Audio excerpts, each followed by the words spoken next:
Hi, everyone.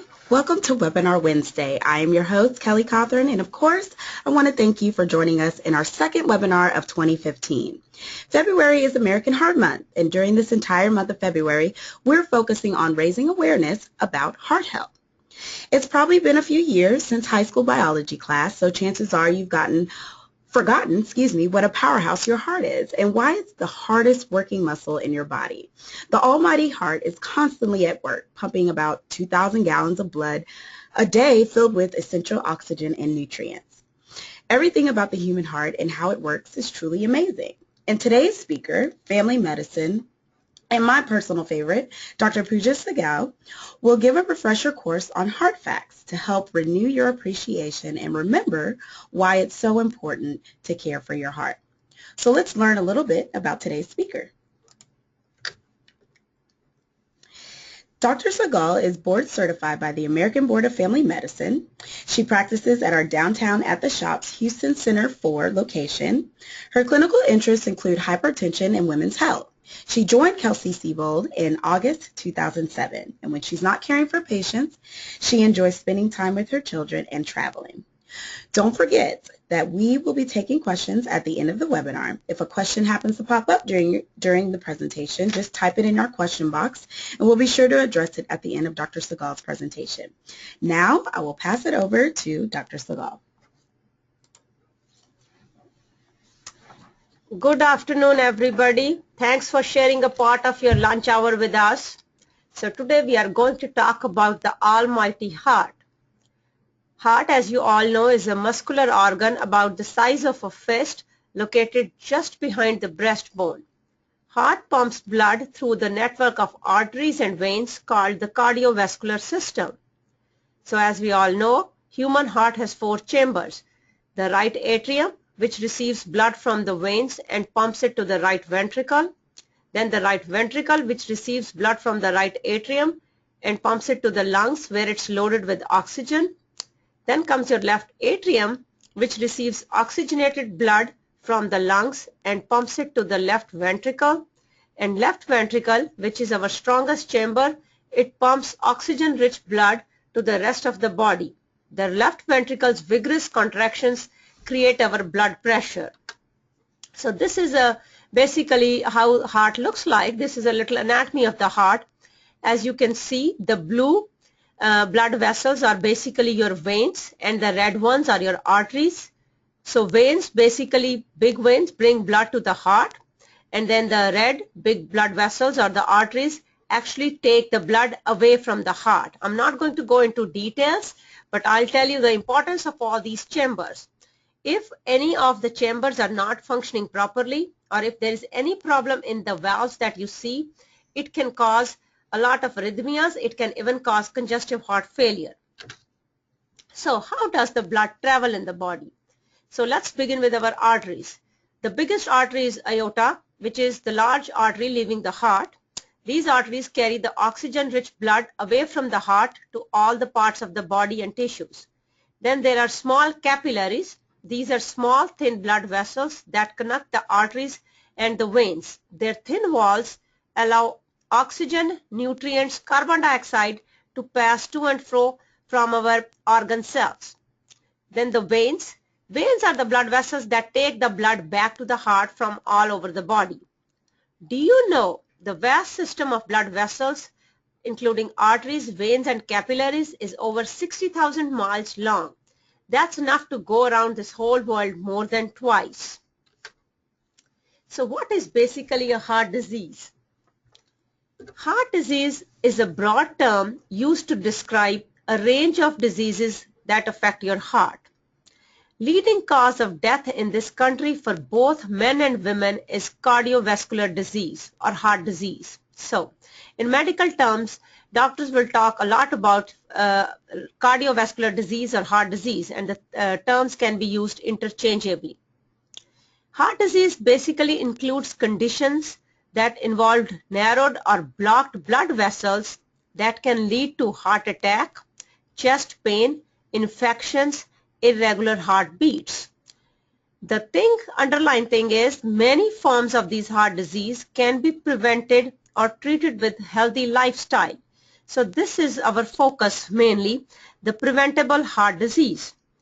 As I told you, this is the leading cause of death, but this is also the leading preventable cause of heart disease.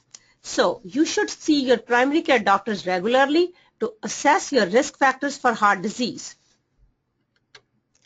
Now I'm going to talk a little bit about 10 things you should know about your heart. Your heart is a super pump. Every part of the body needs oxygen to survive, and your heart pumps oxygen-rich blood to every organ in the body every minute, every day. Heart will pump 1 to 7 gallons of blood a minute and as much as 2,000 gallons in a day. So this is in fact a super pump. So a bigger heart is not necessarily a better heart. Although having a big heart is considered admirable literally, medically this is not necessarily healthy. Having an enlarged heart can be dangerous. An average healthy heart weighs less than a pound and is roughly the shape of your clenched fist. So when people talk about a big heart, they could be talking about congestive heart failure or even cardiomyopathies. Congestive heart failure is a enlarged heart, due to the pump failure. This can cause death. So is cardiomyopathy, where the muscle increases in the heart. So both of these conditions can be called big hearts, but when somebody says that, I think it's important to see your doctors and get checked. So 7 to 8 hours of sleep protects your heart. Sleep is actually a very active process. When you are sleeping, memories are consolidated, a lot of active processes are going on like repair. So people who sleep less than 6 hours in a night show 2 times the risk of developing heart disease than those who get 7 to 8 hours. Exhaustion is a symptom of heart disease which can be ignored. So anybody who has insomnia and either they have trouble in falling asleep or staying asleep, I think that is something that should be addressed with your primary care doctor, because insomnia, long-term insomnia, has been shown in studies to increase the risk of hypertension, diabetes, and cardiovascular disease. And studies have also shown that treating insomnia or giving you a good night's sleep or a good quality of sleep actually reduces your risk of high blood pressure and improves glycemic control in diabetics. Laughter can relax your arteries. Laughter can be the best medicine. Your body responds to laughter by lowering the levels of certain stress hormones. Having lower levels of stress can decrease your blood pressure and help boost your mood and immunity. Individuals with depression are twice as likely to have a heart attack, so make sure to add a dose of laughter to your life. Your heart cannot fatigue. Your heart beats about 100,000 times a day and almost 1 million times a week. What's really remarkable is that although your heart can weaken for other reasons, it won't fatigue, it won't tire out because it has tremendous endurance. Men and women's heart, they differ. Average man's heart weighs about 10 ounces and a woman's heart weighs only about 8 ounces. A woman's heart makes up for their smaller size by beating a little bit faster. So, average heart rate for a man is about 70 beats per minute, and for a woman it's about 78 beats per minute. However, heart rates can differ at different times of the day and depending on a lot of other factors. Emotions or stress can break your heart. Emotions and stress can cause your body to release hormones that under certain circumstances can paralyze large portions of your heart. Examples of this acute stress can be death of a loved one, loss of money, surprise birthday party, or fear of performing in public. Fortunately, emotions and stress can be temporary, and after supportive measures, heart function can usually return to normal. There was a big study done several years ago called Intra-Heart Study, worldwide study, which showed that people who had MI in the previous year, they had some kind of acute stress-related event compared to their age-matched controls. So we have to keep our emotions and stress under check. If you have depression, please go and get treatment for that. Depression and chronic stress do increase your risk of heart disease, and anger also has bad effects on your cardiovascular system. Anxiety per se has not been studied as a cardiovascular risk factor though. Your heart isn't where you really think it is. Your heart isn't really on the left side of the chest. It's actually located almost in the middle of the chest between your lungs and right behind your breastbone. But the bottom of your heart is tilted slightly to the left side, which is why we feel heartbeat on the left side of the body. And people typically associate left-sided chest pain with the heart pain. Regular exercise is good for your heart. If the only thing that you want to take away from this presentation, please look at this slide closely. Regular exercise is the single most important key to the heart health, and it's free. Besides directly strengthening your heart, physical activity can also control risk factors for heart disease, which include diabetes, high blood pressure, obesity, and stress. So recommendation is 30 to 40 minutes of moderate aerobic exercise most days in a week, which would be about 5 days out of 7 days. So examples would be brisk walking, bike riding, swimming. There are other things that you could do like dancing, going to Zumba classes, whatever catches your fancy, do it.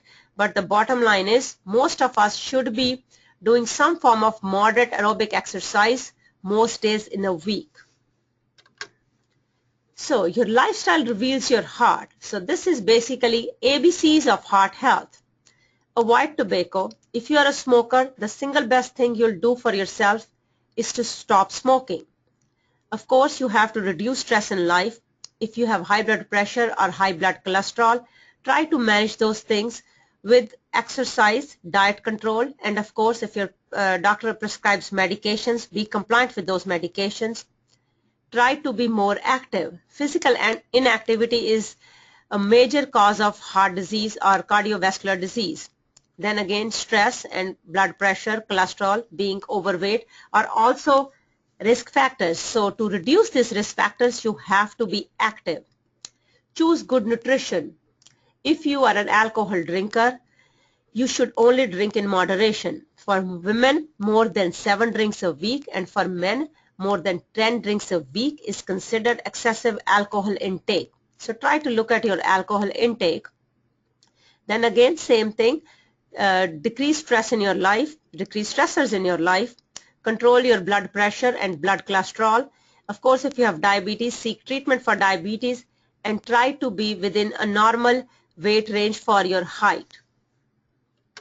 And this brings us to the end of our discussion, and I'm open to any questions that you may have for me. Well, I'll start off with a question, Dr. Seybold, to give our guests a few minutes to start typing in questions. So I'm in my mid-20s, and heart health seems to be so far in the future for me. Are there things that I could be doing right now in my 20s that will kind of help me prepare for any type of heart problems that I might have in the future? That's an excellent question coming from a young woman. So I would suggest that at this age, you have to still do your regular exercise and eat a healthy, low-carb, low-fat diet, because age becomes a risk factor for a heart disease. Plus, we also have to look at your family history. If there is any history of premature heart attacks in the family, then of course you are considered high risk compared to somebody who doesn't have that same history. So I would say that exercise, regularly exercise, and a good diet are the key factors to protect you against a future risk of heart disease or heart attack. Okay. We didn't touch on this in the presentation, but we did talk about heart disease. What are some of the indicators that someone is having a heart attack? What are some of the symptoms? Okay, that's another good question. What are the symptoms of a heart attack? Heart attack has very vague symptoms for some people, and some people have very classic symptoms. So classic symptoms would mean pressure or intense pressure or pain in the left side of the chest, and this is usually seen in men. The pressure or the pain is so intense that you can even break in sweat. For some people, this pain can radiate to your jaw and to left side of the arm and sometimes in the upper back. For women, unfortunately, the symptoms of heart attack are not as classic. So in women, having a bad indigestion so bad that you break in sweat after eating a heavy meal could be the only symptom of a heart attack at that time. So women have to be a little bit more careful when it comes to heart disease. So as I have already said, and I'll emphasize on this, the prevention is the key. Remember, this is a preventable disease. So go see your doctors, get your heart checked. There are different guidelines for different age groups for your heart health. So go get checked and make sure all the risk factors are controlled. And risk factors are being overweight, history of smoking, excessive alcohol intake, then having very high cholesterol, or uncontrolled blood pressure, or uncontrolled diabetes. Okay, excellent. So with Valentine's Day coming up, I'm sure there are going to be many people that have chocolate and wine in their future. So can you kind of touch on, I've heard many people say that red wine is good for your heart, and, a glass or two a day. Can you expand on that a little bit? Yes, so red wine typically has a lot more antioxidants. So antioxidants, we know they protect us against a heart attack, so they are good for heart, and also antioxidants have been indicated to decrease the risk of cancer. But if somebody does not drink alcohol, you never want them to start alcohol because of this reason. However, people who drink of all the other forms of alcohol, red wine is considered better because of its good effects on the heart. But as I already said, moderate drinking is the key. So for men and women, the guidelines are different. Women's liver does not process the alcohol as well as a man's liver. So for a woman, 1 to 2 drinks in one sitting is all they can have. However, men can go up to 3 drinks in one sitting. But in a week, men should not take more than 10 drinks, and women should never go beyond 7 drinks in a week. So chocolate, when it comes to chocolate, they say dark chocolate is considered better, again for the same reason, higher antioxidants and other things that will help protect your heart. And plus, dark chocolate is low on sugars compared to your regular milk chocolate. So I'll prefer dark chocolate over other forms of chocolate. Thank you.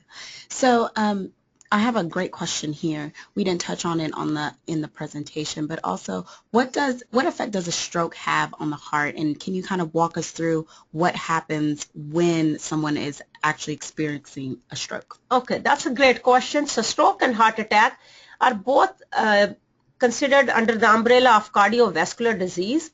Stroke is basically when somebody has a blood clot in the arteries going to your brain, and heart attack is a clot in the artery going to your heart. So basically it's, as I told you, same thing, cardiovascular disease. Now when somebody is having a stroke, stroke is of 2 types. It is an embolic stroke that I told you about due to a blood clot, or a hemorrhagic stroke. Hemorrhagic stroke is when blood vessels burst in the brain, and that is seen in some people who had congenital abnormalities on their blood vessels.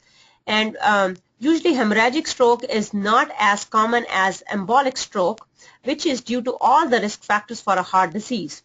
So when somebody is actually having a stroke, that person will experience a sudden weakness of your limbs. So depending on which side of the brain has been affected, if your right side is affected, you'll see symptoms on the left side. So you can start off with a sudden loss of speech. You want to say something, but the words are not coming out right, so you have a slurred speech. You may lose vision on one eye. You cannot pick up anything. This is not a tingling or a numbness. This is actual weakness of the limbs. And depending on the extent of the stroke or extent of the area that has been damaged due to stroke, or the blood not reaching that area in the brain, you can have anywhere from mild symptoms to really bad symptoms. So anytime you have a sudden onset of weakness, I would not ignore that. That is calling 911 or seeing a doctor right away. Excellent. So an enlarged heart, we touched in the presentation that, having a big heart is admirable, but actually having an enlarged heart can be detrimental to your health. Are there tests that show whether or not a patient has an enlarged heart, and what is the treatment plan that goes behind that? Okay, so as I already told you, enlarged heart could really mean congestive heart failure. It could even mean cardiomyopathy. So cardiomyopathy is, means thicker muscle of the heart. So this can be seen in athletes. So when we hear about a sudden death in a young athlete, that's usually due to cardiomyopathy. Some of these things can be detected by a routine screening of EKGs and echocardiograms. So a lot of schools or colleges have some kind of a guidelines regarding what heart things should be done before the student goes in for some kind of a activity like playing a football on a college team. So they all need to have their heart checked. So that is cardiomyopathy. But when we talk about enlarged heart in older people, we are basically talking about congestive heart failure. That is basically a pump failure where your heart has lost its ability to pump enough blood in the circulation, so the heart has more blood. So due to that, the heart starts enlarging in size. Your chambers start enlarging in size, and that is not good because eventually it leads to crackles. That means too much fluid in the lungs. These people can present with a lot of swelling in their legs, even in the hands. So there are tests. As congestive heart failure can be clinically diagnosed, and then of course to confirm your diagnosis, you can do a chest x-ray, you can do echocardiograms. So those things are usually done. Okay. Just a reminder, we have about maybe 9 minutes left, so if you have a few more questions, feel free to send those in as well. For our next question, can shortness of breath caused by COPD cause a heart attack during exercise? Well, I'll say no to this question. Shortness of breath caused by COPD is an entirely different mechanism than talking about heart attacks. So shortness of breath could be a symptom of a lung disease or a heart disease. So people with COPD have decreased lung function capacity. That's why they're short of breath. Now, short of breath can also be seen in congestive heart failure, which is due to the heart disease. So those are different. So shortness of breath, whenever somebody has COPD and shortness of breath, that is probably due to their lung problems and not necessarily due to the heart problems. But if that same person has risk factors for a heart disease, I think that should not be ignored. Excellent. All righty. So there has been much talk about the standard blood pressure measurement changing recently. What is the standard blood pressure measurements that we should have? Okay, so blood pressure normal levels, the guidelines have changed in the past few years. In the past, we used to say, the blood pressure over 140/90 should be treated. It's considered the high end of the normal. It is still true to a certain extent today. And but in the older people over 65, the guidelines have changed. So now we should not overtreat these people because, of course, overtreatment in that age group can cause problems. However, for younger people, we still want to aim at blood pressure up to 120/80 or less than 120/80.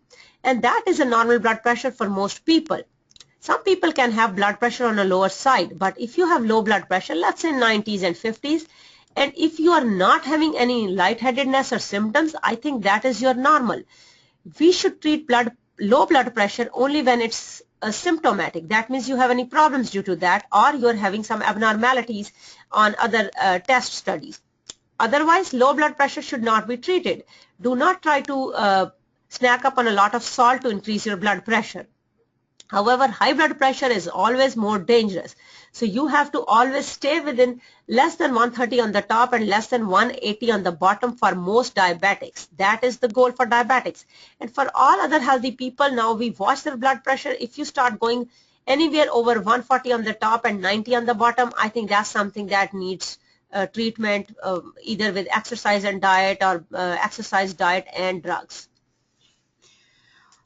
All right, we have another question here. What factors help determine when to stop taking blood pressure medicine?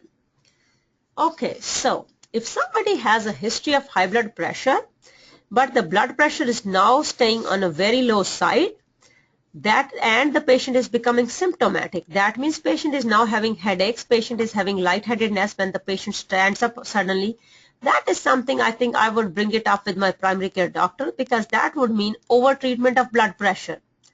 Now, there are many people who can go on a very low salt diet, can exercise, can lose weight, and they may not end up getting on a blood pressure medications. But people on blood pressure medications, once they start showing symptoms of lightheadedness, and their blood pressure is staying low, I would really look at that seriously and maybe cut down on certain medications. Here's another interesting question. Do you recommend low-dose aspirin even if there's no history of heart disease in the family? That's a great question. So guidelines for aspirin are different for men and women. If a man doesn't have any history of heart disease in the family and that person does not have any risk factors for heart disease, taking aspirin is not really required now. However, people with the risk factors for heart disease and a family history of heart disease, men over age 55 can take a baby aspirin every day. However, in women, the guidelines say that women over age 55 should take an aspirin a day to decrease the risk of stroke. It's interesting that in women, aspirin has not been touted as a prevention for heart disease. It's only for stroke. But if you are allergic to aspirin or if you have any renal disease or gastritis, you are not a good candidate for aspirin. So I would not take it unless there is a compelling reason to take a baby aspirin every day. Okay. Excellent. Well, I think that wraps up our question and answer section. Thank you so much, Dr. Seybold. You did a great job. Thanks. We received a quick lesson about the almighty heart, and now it's time to start taking better care of our ticker now going forward. This concludes our webinar. I want to especially thank Dr. Seybold for doing an incredible job today, and I also want to thank you all, our listeners, our fans, for joining us each month. As I mentioned before, it's American Heart Month, and I would like to personally invite you to the Kelsey-Seybold Heart Health Fair on Wednesday, February 18th and Thursday, February 19th from 11 a.m. to 1 p.m. right here at our downtown location. We will have complimentary health screenings, chair massages, fantastic prizes, giveaways, and more. So please, please, please do not miss out. And Dr. Seybold will be there to answer any questions that you may have. So come on, stop by during your lunch break, and we'll be here ready to entertain you for the lunch hour. In March, allergist Dr. Eric Sandberg will present Breathe Easy, Nip Pollen Problems in the Bud. Be sure to join us next month when he gives this webinar Wednesday presentation. Don't forget to follow us on social media. Join the conversation. Thank you so much for tuning in, and I want to wish everyone a happy Valentine's Day, and we will chat next month. Thanks, everyone.